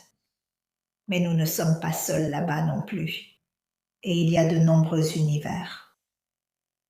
Et il y en a tellement. Comment dirais-je? Si incroyable, mais les êtres humains commettent sans cesse la même erreur. Et c'est, comment dirais-je, nous l'avons fait pendant si longtemps, en conquérant et en disant que quelque chose nous appartient. Même cette planète ne nous appartient pas, à nous les humains. Vous savez, donc j'aimerais que l'humanité se réveille un peu. Permets-toi de voir et regarde ce qu'on t'a toujours dit être impossible. Permets-toi de voir cette merveille et d'écouter. Et aidons aussi la science à découvrir davantage. Je ne m'inquiéterai pas trop que ça nous arrive, ça va passer. Et nous serons fascinés et l'humanité s'interrogera. Et certains diront oui, c'était le cas, et d'autres diront non, ce ne l'était pas. Mais nous, oui, nous sommes observés. Nous sommes observés. Dieu est réel, votre âme est réelle. Et c'est cette partie de vous qui vit. Et c'est cette partie de vous qui peut être à des milliards de miles d'ici, et pourtant ici en même temps. Et ce n'est qu'une façon de le dire avec des mots humains. Et je me souviens qu'on m'a demandé, vous savez, est-ce que l'air nous touche? Est-ce que le vent nous touche? Vous savez, nous savons si peu, l'humanité en sait si peu même sur notre atmosphère, ce qui se passe réellement autour de nous. Et nous savons si peu de choses les uns sur les autres aussi.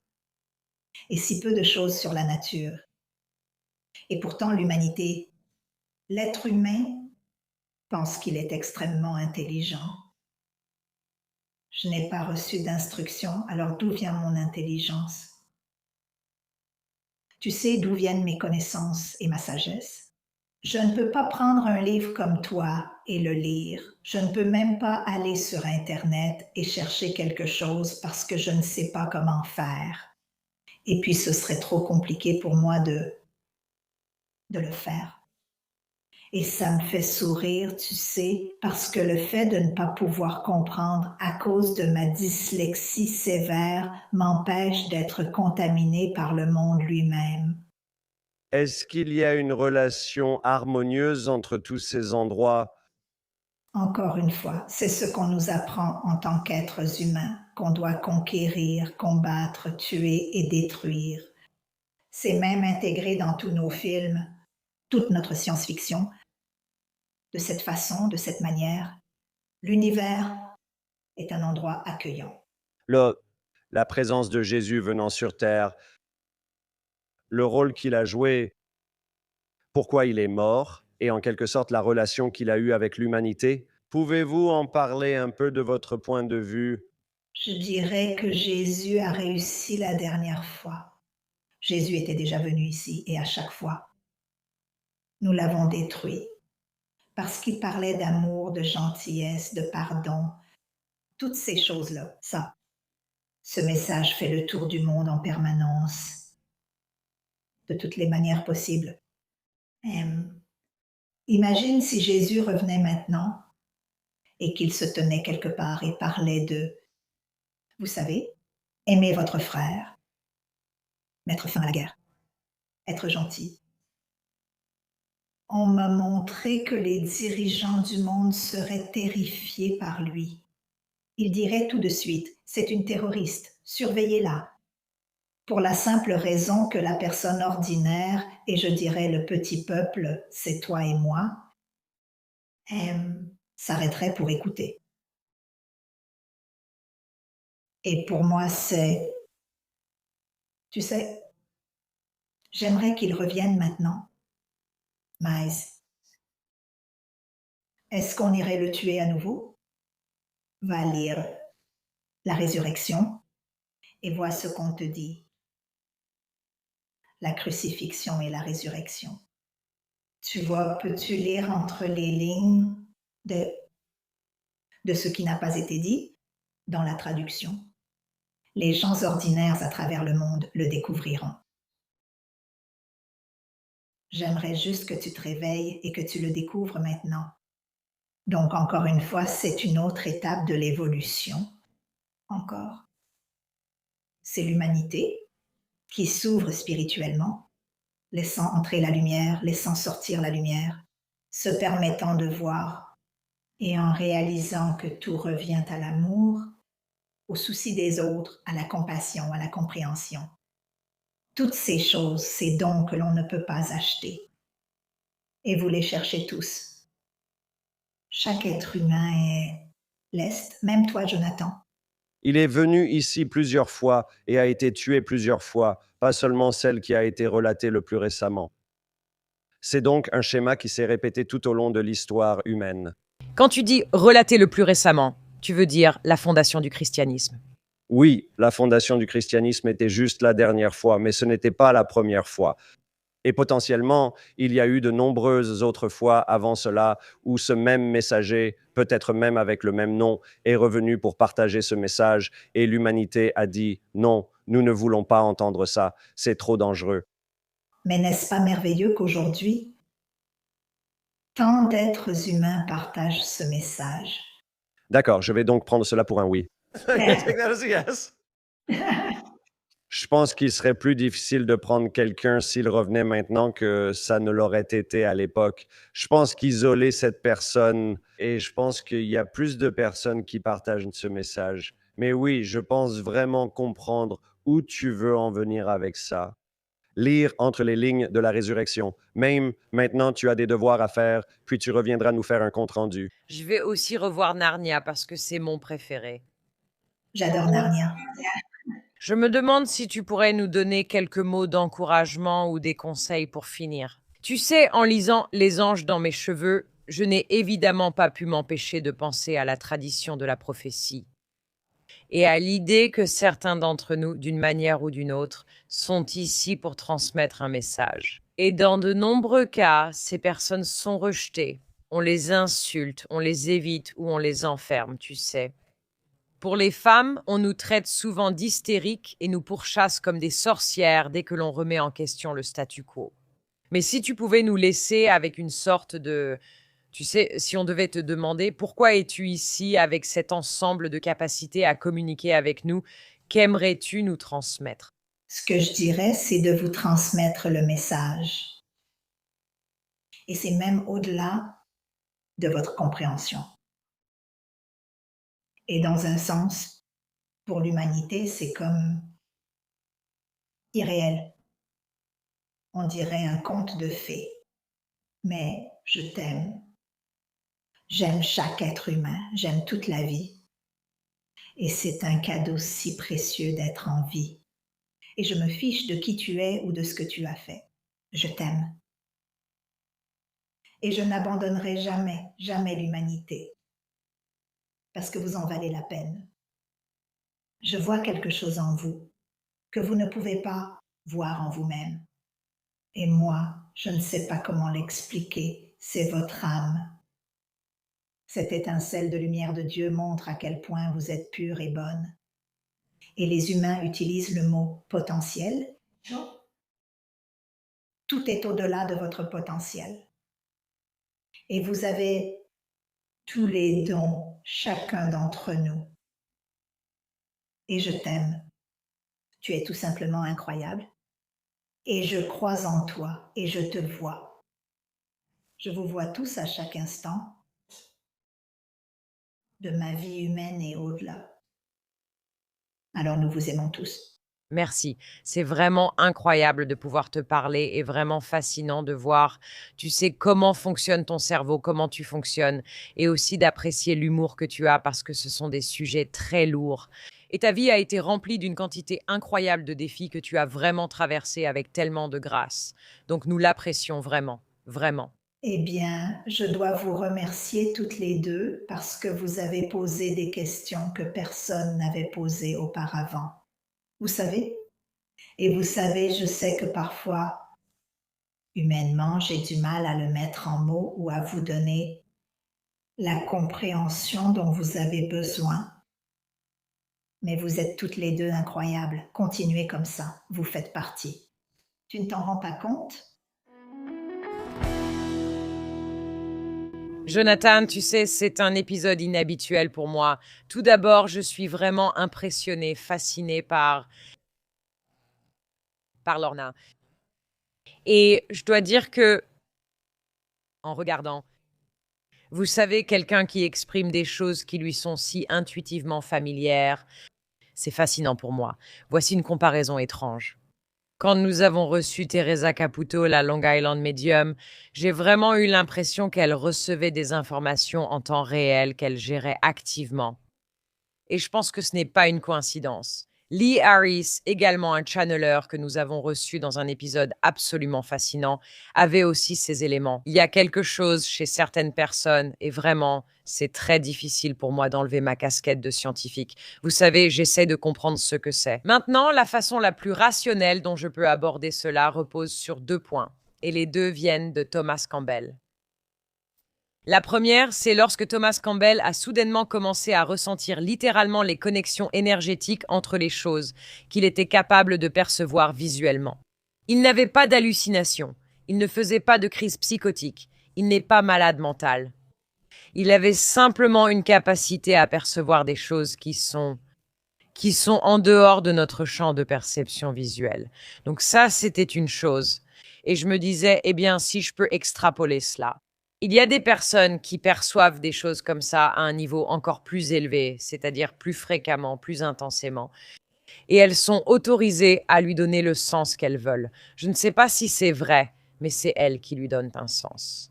Et ça, c'est vrai, je suppose, avec un petit V. C'est une chose. La deuxième chose dont je m'inspire, c'est la découverte accidentelle de Dieu par Thomas Campbell. Comme je l'ai décrit, c'est reconnaître qu'il existe une conscience plus vaste qui, en tant que simulation, en tant que, vous savez, une équation mécanique, un algorithme, tend vers une entropie de plus en plus faible. Elle tend vers moins de chaos. Elle veut, avec un E majuscule, elle veut de l'amour, la paix, l'harmonie, des baisers, des relations sexuelles consenties et des sucettes. Tu sais, toutes les bonnes choses, des choses qu'on pourrait affirmer avec certitude. Ce sont des choses qui résonnent littéralement autour d'une vibration de l'amour, cette ouverture que tu ressens. Tu sais, cet endroit où ton cœur finit par s'ouvrir complètement. Tu sais, quand tu accouches et que tu te dis, oh mon Dieu, tu vois, ce sentiment d'amour et de connexion qui dépasse, tu sais, ce genre de description humaine. Et j'ajouterai aussi toutes les expériences psychédéliques que tu as pu avoir où tu t'es dit, pourquoi je ne peux pas comprendre ça tout le temps? Nous sommes tous amour, tout va bien. Oui, c'est ça. Et elle interagit avec un ensemble d'expériences pour elle-même, sa perception qui est très difficile à traduire. Et donc, pour moi, qui aime avoir des explications, et pour les scientifiques qui veulent comprendre les mécanismes derrière ce qu'elle ressent, cela rend les choses vraiment difficiles. Quand c'est comme s'il y avait un filtre, mais que le filtre n'est pas vraiment compatible avec ce qui se passe pour elle. Non, c'est comme Jonathan décrit la couleur de ton t-shirt. Tu vois? Eh bien, je peux le faire parce qu'il est noir. Mais c'est quoi le noir? C'est juste un mot. Ce sont 5 lettres. Exactement. 5. B-L-A-Z-K. Ce sont 5 lettres dans une langue que ta famille a apprise très récemment, je pourrais ajouter. Tu sais, ce n'est pas vraiment quelque chose. Si tu élargis à l'échelle de l'univers, c'est quoi le mot noir? Pourquoi a-t-on même cette conversation? C'est quoi ce mot? Quand tout est déconstruit à ce niveau-là, tu te demandes qu'est-ce qu'il reste? Juste l'âme de ton essence et ton amour. Pourquoi tu dis ça? On dirait que tu lèves les yeux au ciel, comme si tu disais « Il ne te reste que la bonté en toi ». Oui, c'est vrai. Mais qu'est-ce qu'on va manger pour le déjeuner? Eh bien, c'est l'autre chose qui m'a époustouflée à propos de Lorna Byrne. Elle a des enfants, elle doit s'en sortir dans la vie de tous les jours. Elle a dû nourrir des bébés. Un de ses enfants était cœliaque quand il était bébé. Donc elle devait gérer le monde médical tout en élevant ses enfants. Sans même avoir d'argent pour lui acheter la nourriture appropriée. Il a eu une vie pleine de difficultés et elle semble avoir réussi à gérer tout ça. Eh bien, là où je veux en venir avec ce que je dis, c'est qu'on doit toujours acheter de quoi manger et décider ce qu'on va manger à midi. Il y a l'expérience spirituelle et puis il y a l'expérience physique. Et ces deux aspects sont d'une certaine manière liés et connectés. Et pourtant, je me demande aussi comment naviguer dans la réalité physique sans simplement me perdre dans l'amour. Parce que c'est vrai, oui, l'amour peut nous guider. Et aussi, j'ai l'impression qu'il y a une forme de raisonnement, de questionnement que nous devons maintenir en tant qu'êtres conscients et rationnels qui intègrent nos capacités extrasensorielles. Si tu n'as que des capacités extrasensorielles, il est difficile de fabriquer des voitures en étant trop conscient de tous les anges dans l'usine, car tu risques d'être distrait, de mal fixer les écrous et boulons, et cela peut provoquer un accident. Elle a vraiment travaillé dans le garage de son père. Eh bien, je pense que ce qui est important à garder à l'esprit, c'est qu'elle ne va pas, tu sais, elle ne va pas sur Internet, d'après ce qu'on dirait. Son rapport au monde est très différent. Et tu sais, comme nous en avons parlé dans l'introduction et comme elle l'a mentionné, il pensait qu'elle avait un retard de développement. Il pensait qu'elle avait quelque chose de très grave. Et donc, La façon dont elle fonctionnait, tu sais, bah, ça lui a permis de traverser une vie vraiment difficile. Mais elle a littéralement dit que c'était ça. Ses amis étaient les personnes à qui elle parlait, les anges à qui elle parlait. C'est en quelque sorte eux qui la réconfortaient et lui permettaient de ne pas se sentir aussi isolée. Mais c'est une capacité très, très inhabituelle, et pas seulement une capacité inhabituelle, mais aussi une explication inhabituelle, tu sais, sur la façon dont elle fonctionne dans le monde. Et je suis tellement curieuse de savoir ce que ça fait d'être son enfant, tu vois, ce que ça fait d'être élevée par une maman qui a ce genre d'interaction.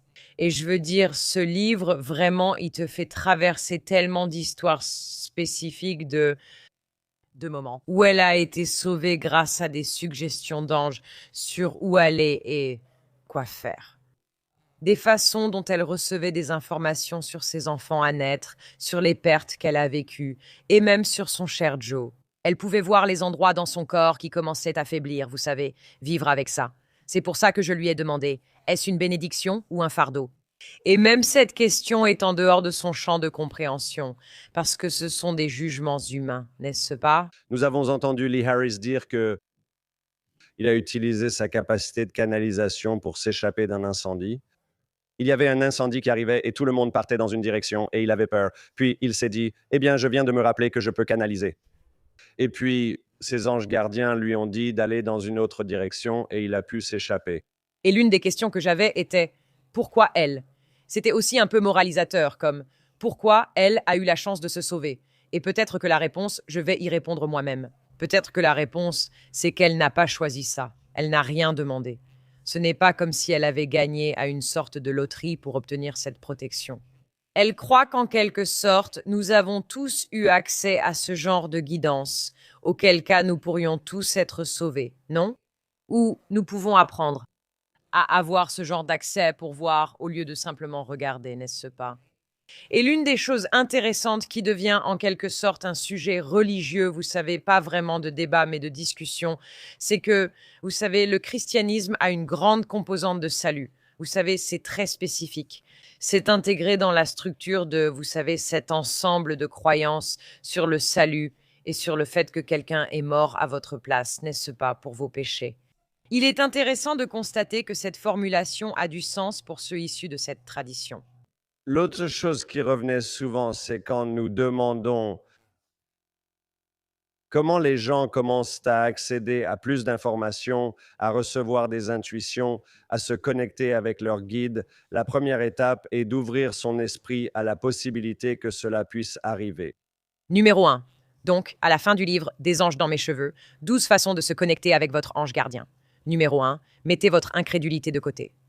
Pendant que vous lisez ceci, reconnaissez le fait qu'il y a un ange à vos côtés.